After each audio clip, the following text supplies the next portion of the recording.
Hey guys, I'm finally doing my tips and tricks video. I'm sorry for the long wait, but yeah, we're finally here. Let's get into it. I'll be flashing the traits of the character I'm using to record this video. There are some traits which I will no longer recommend, but I suggest watching my video on that for a detailed explanation. For my first tip, I highly recommend spawning with the compound crossbow. Why, you might ask?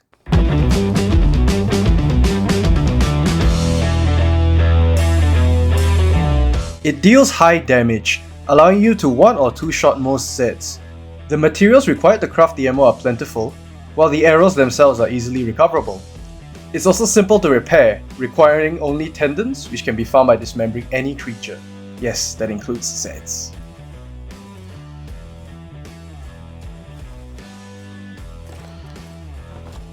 PSA, you can consider this tip 1.5. Wood sticks that are craftable are not the same as wood sticks you can pick up from trees and bushes. These craftable wood sticks can be used to break doors and can be used as fuel when they are depleted. Tip number 2. Water.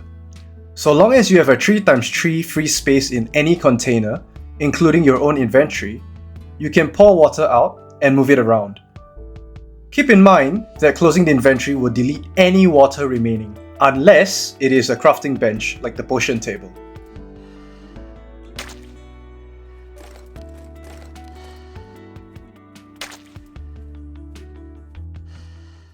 Tip number 3, and I guess this can be considered our first trick.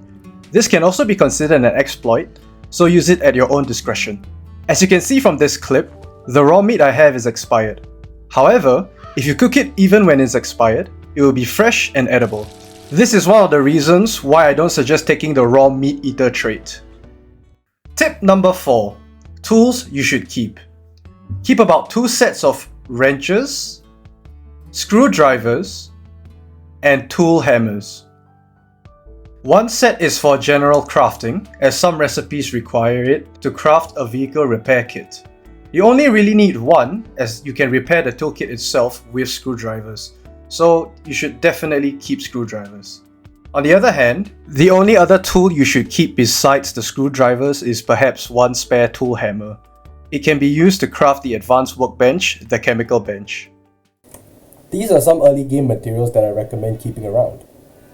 Firstly, we have cloth, which are used to make bandages, tendons, which are used to repair your compound crossbow, wood for starting fires, making wood sticks in a pinch, which can be used to break doors, and as a weapon that you can throw away, maybe you want to destroy some cardboard or destroy something that's blocking your path.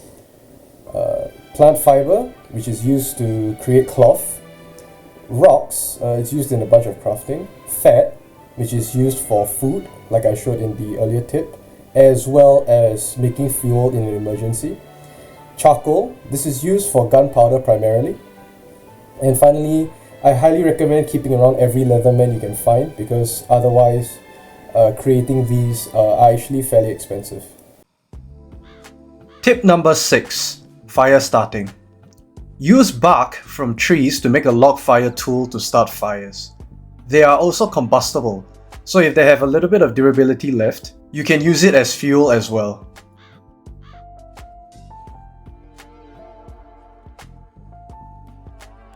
In this clip here, you can see I primarily use cardboard or depleted wooden sticks as fuel.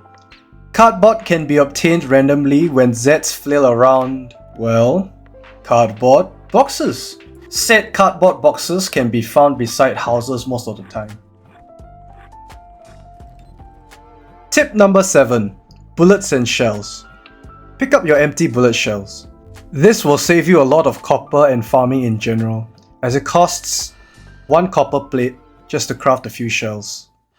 You can create gunpowder from charcoal and saltpeter. Saltpeter is obtained from niter ore, which looks very similar to salt ore, don't be fooled. You will primarily need iron and niter ore. Copper and the rest, less so. Pick up berries as well, it's okay if they expire. You can still use them for crafting potions.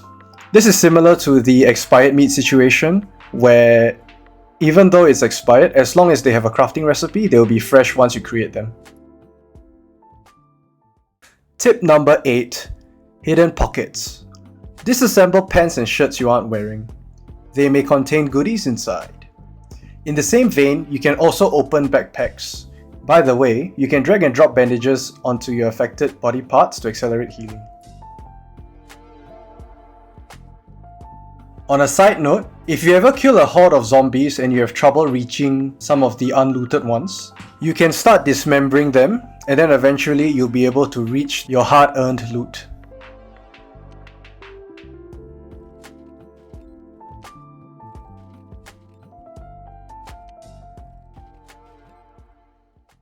Tip number 9. Vendor efficiency. Sell spare guns and expired items to vendors if you are tight on cash. Vendors are marked by a dollar symbol on the map. Some of the best locations to find droves of guns and things to sell are in shipyards. In fact, my current hideout is right next to one.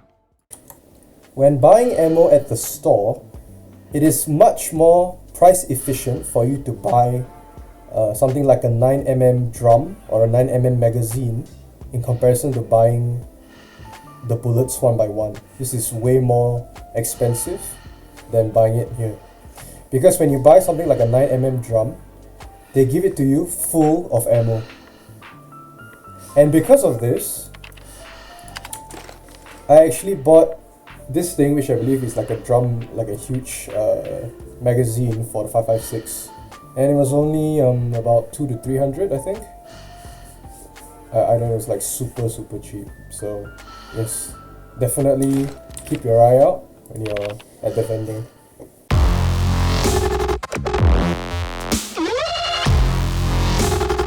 Tip number 10. The grappling hook. Need I say more? The grappling hook is an extremely versatile and useful tool. It allows you to traverse faster, escape from a pinch, and it is the only crowd control ability in the game so far. When you encounter a horde, you can single out priority targets or just use it to thin the herd. When a horde is too huge, you can escape quickly with it. It's fairly cheap to craft, requiring only 5 iron plates and 10 ropes, as well as having great durability. I find it more fun to use than the CAS computer system, which is the ranged device counterpart, which functions like VATS from the Fallout series. And from an objective standpoint, the grappling hook gives the player much more versatility in dealing with the situation, while the CAS is more of an aim assist. But hey, play the game whichever way you find more fun. And with that, we've come to the end of the video. Thank you so much for watching. I hope you enjoyed. It took me a while to get to this, but I'm really glad I finally went through with it. Thank you all for the lovely and helpful comments. It really gave me the motivation to work on this. I'm not sure if I'll continue making videos on Z-Zone, but I might if I discover new tricks in the upcoming updates. And I'm definitely excited for the NPCs. Well, that's all from me for now. I hope to see you again soon. Ciao!